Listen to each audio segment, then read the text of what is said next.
Hi. So today I wanted to talk about something that has become more and more important to me. The more that I've thought about it, the more that I've sat with it. But it's really not just the idea, but the lived experience of ancestry, of my ancestors within me. Really understanding what that means. It's something that really, it's so beautiful how like the body itself can be a way to access so much depth, so much shared memory of humanity and nature, right? Reason why nature is included in the title is because nature is our oldest ancestor. We could trace our lineage all the way back to our truest and greatest teacher. And in such profound ways, too. It's not just in the apparent exterior world, but it's also like in our subconscious, in our emotional patterns, in our mental patterns.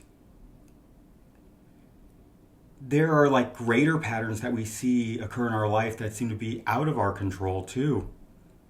And I think it's in those places we get to see our like soul patterns as well, to remember more and more of who we've been on our journey. But when you're tapping into your blood family especially, but your soul self as well, there's this sort of this family feeling, right? And there's a lot of conflict in family sometimes. And I think in our shared family, our shared ancestral family, it's not hard to see intellectually.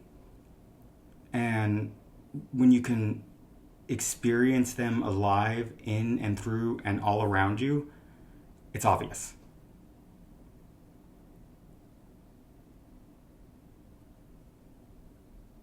It's a difficult story, a difficult history that we have a lot of wounds associated with that go really, really deep sometimes and can be really scary to approach, all the way right back to the wounds of like death and just like basic violence and all the various types of hurt that we experience and how we associate that with certain types of people in our life, right?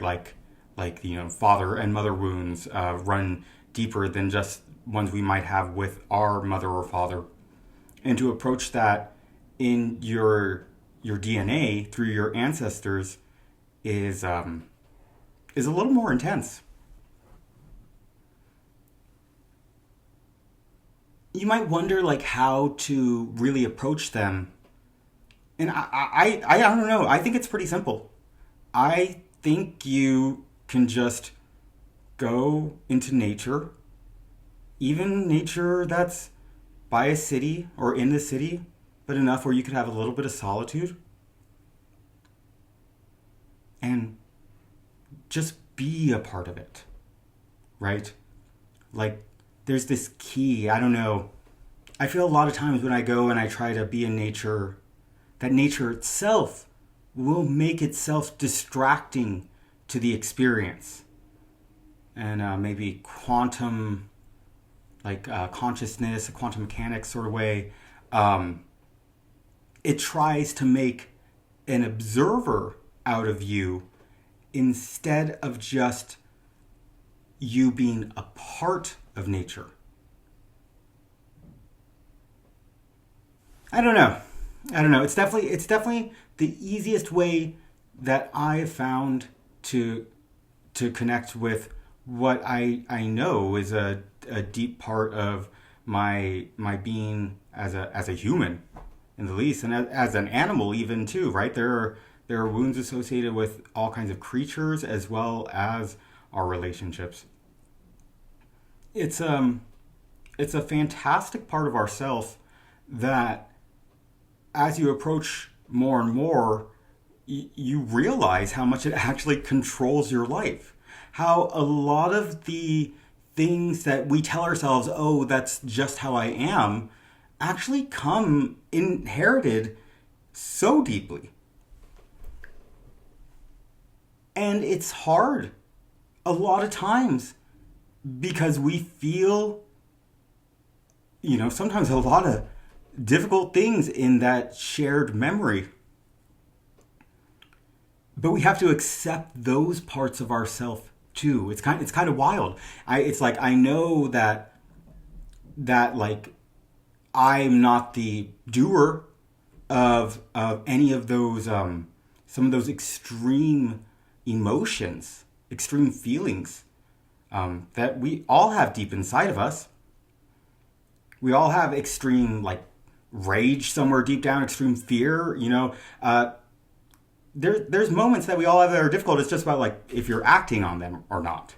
And it's pretty easy to not act on them. I mean, after you, once you're done being a teenager, I guess. I don't know.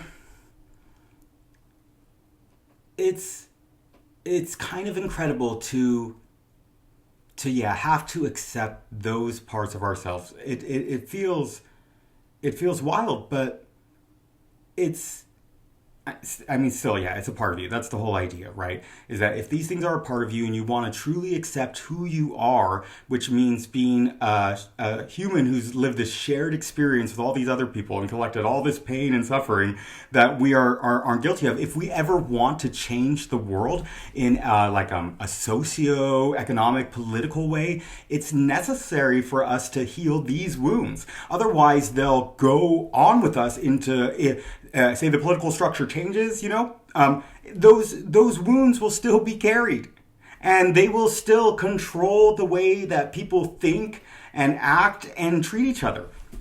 And so it is necessary if we want to make any outward change to, again, I think this is some of the best proof, to make inward change first. or we're going to be acting out of pain. We're just going to be continuing the cycle with a different face, a different mask.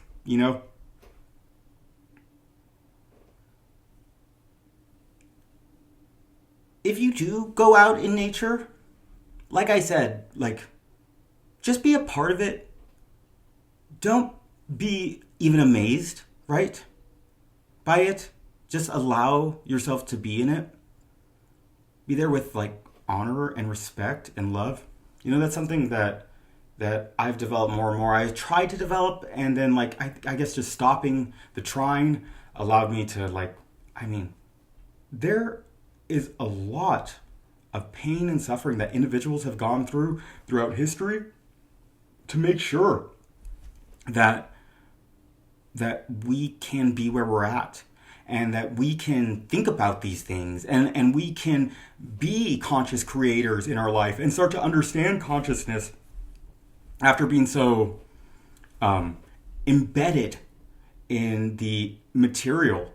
It's amazing to see that there are doorways opening up in science, in quantum mechanics, in quantum conscious thought that are allowing us to reconnect with something like our ancestors in a way that bridges the material and spiritual natures.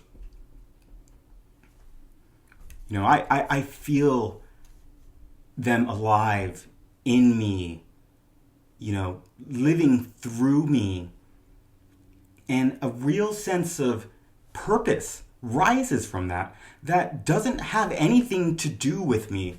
There's this idea in Hindu thought that's I don't know if there's something alongside of it in more Western thought about karma yoga, about doing all action and not being concerned about the fruit. The fruit isn't for you, it's for something greater. I know I talk a lot about God and the divine, but our shared ancestry, our shared struggle, right? Not necessarily a fight. It doesn't have to be a fight, but it's our shared struggle against our own worst tendencies, right? That more and more is becoming my life. And again, it's incredible to feel it not being for this individual. And I think that that's only rising from the connection to the ancestors, right? I have all this connection to the divine, but something about a good story.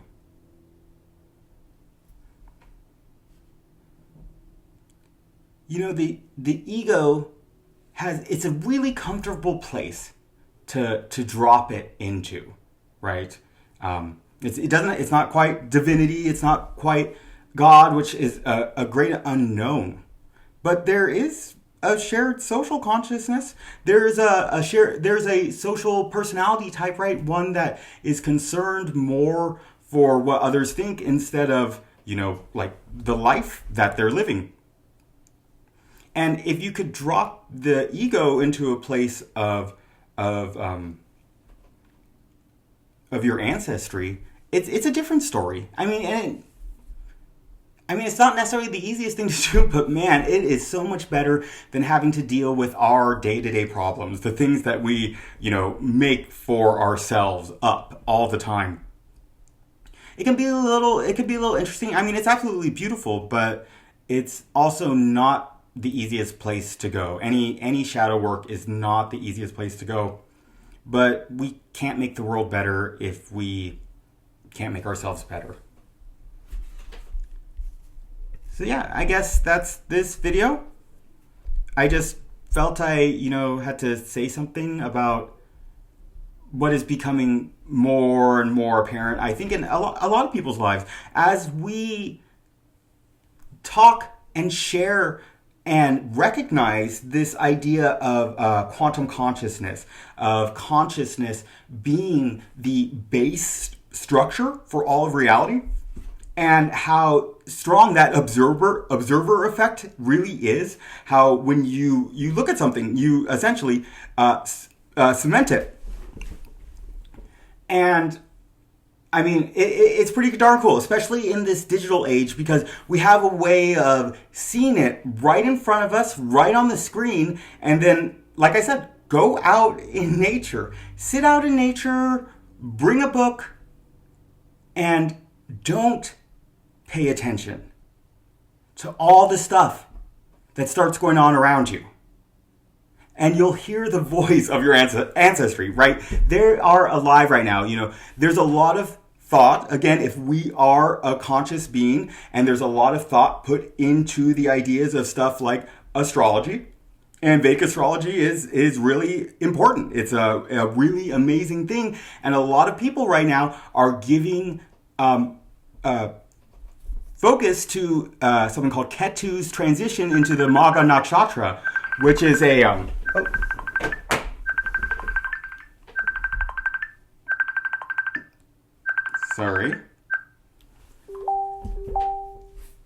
which has to do with our ancestry, which is the moment of our ancestors coming alive in ourselves. I've had this idea, this vision that was coming to me about kind of like a graveyard within my own being. And as I connect with my ancestors more, I am starting to really understand that. They really do live through us. They have no choice. It's how, if we have a friend who passes, then that friend lives through us, through our perspective, through our view of the world, through our memory of them. They grow with us, as do all of nature, all that we have been connected to. Now I think the video is done. I'm grateful to be able to share this. Love you.